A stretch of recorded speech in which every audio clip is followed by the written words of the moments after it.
Paharto. Paharto. Hey!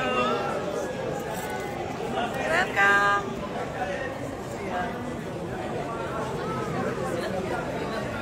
Moving to. Sana sila guys. Inabot na ang taga-Gilas, Pilipinas. Naging si Pardo.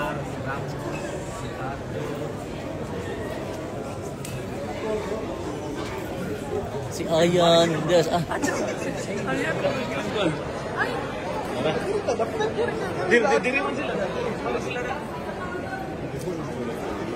Guys, nana sila diri sa airport.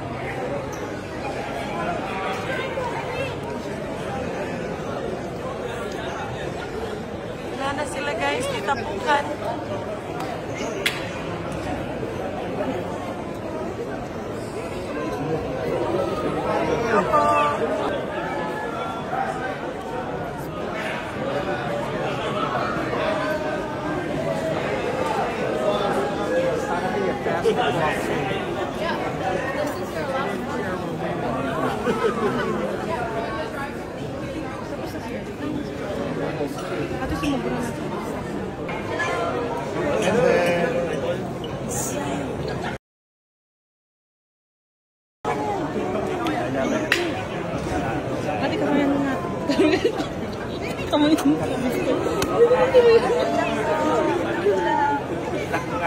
Magandang araw mga ka-Express Info.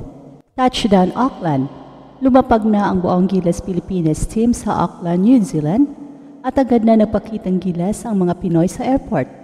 Ang excitement ay ramdam na ramdam as fans eagerly lined up to catch the glimpse of their heroes, capturing every moment with videos and selfies. Sa arrival na ito, hindi lang basta pagdating ang ipinakita, parang rockstar entrance talaga ang tema. Pinagkakaguluhan ng lahat ang bawat galaw ng team na parang sineset na ang stage para sa kanilang grand performance. Fans were in full mode, shouting cheers and creating an electrifying atmosphere that felt more like a concert than a sports event. Nakakatuwang makita na kahit may mga recent setbacks at 3 talo, all smiles pa rin ang mga players. Their resilience and positive vibes are truly inspiring.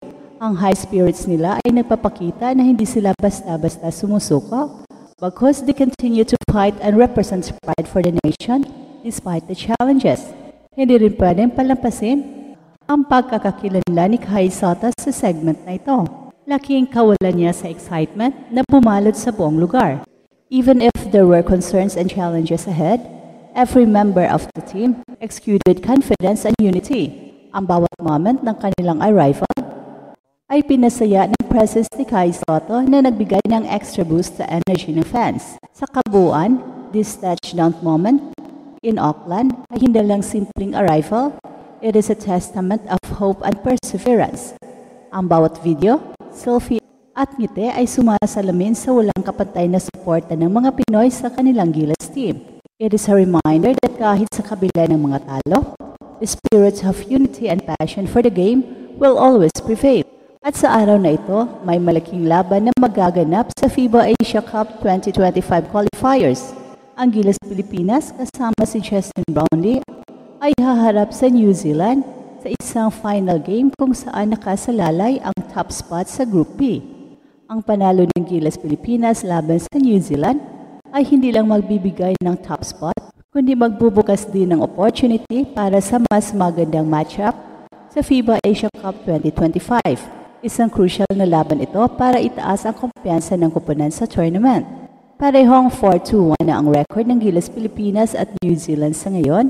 At dahil dito, isa na lang ang magiging desisyon sa final game kung sino ang magtatamasa ng advantage at makakamit ang top seed ng grupo. Naranasan na ng Gilas Pilipinas ang kanilang unang pagkatalo sa torneo nang malampasan sila ng revamped Chinese Taipei 84-91. At ang pagkatalong ito ay isang paalala na kailangan pang pag-itingin ang kanilang depensa at atake sa susunod na laban.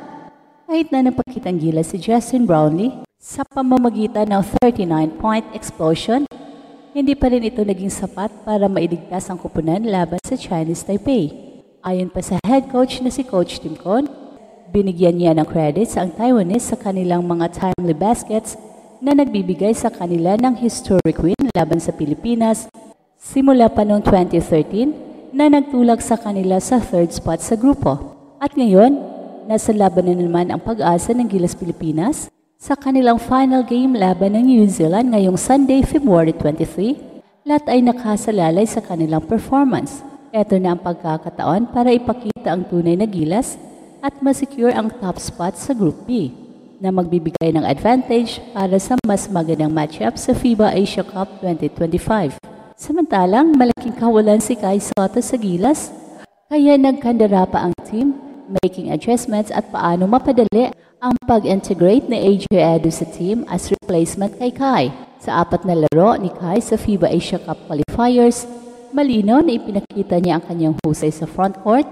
Ipinakita niya na kahit bata pa siya, kaya niya mag-compete sa mga kalaban gamit ang kanyang impressive stats, 16 points, 13 rebounds, 4 assists, and halos 3 blocks kada laro.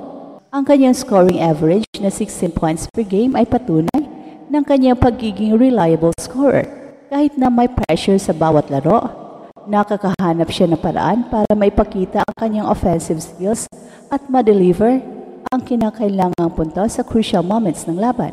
At bukod sa scoring, ang 13 rebounds na average niya ay isang malaking asset para sa team. Hindi lang niya tinatapos ang mga opensa ng kalaban, nagbibigay din siya ng second chance opportunities sa Gilas na mahalaga sa pagpapanatili ng momentum sa laro. Ang 4 assists per game ay nagpapakita ng kanyang playmaking ability. Nakakahanap siya ng openings at naisasama ang kanyang mga kakampi sa laro na siyang nagbigay daan para sa mas dynamic at unpredictable ang offense ng Gilas.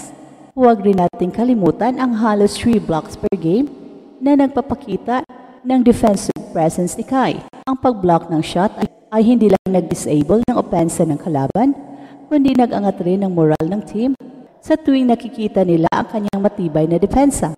Ito ang mawawala sa Gilas na kailangang punan ng mga kakampi niya. Habang kahanga-hanga ang individual performance ni Kai, mahalaga pa rin na ang kanyang mga kasamahan ay mag-step up sa iba pang aspeto ng laro, tulad ng perimeter shooting at overall team play, para makamit ang mas balanseng performance at makipagsabayan sa mga pinakamalalakas na team sa qualifiers.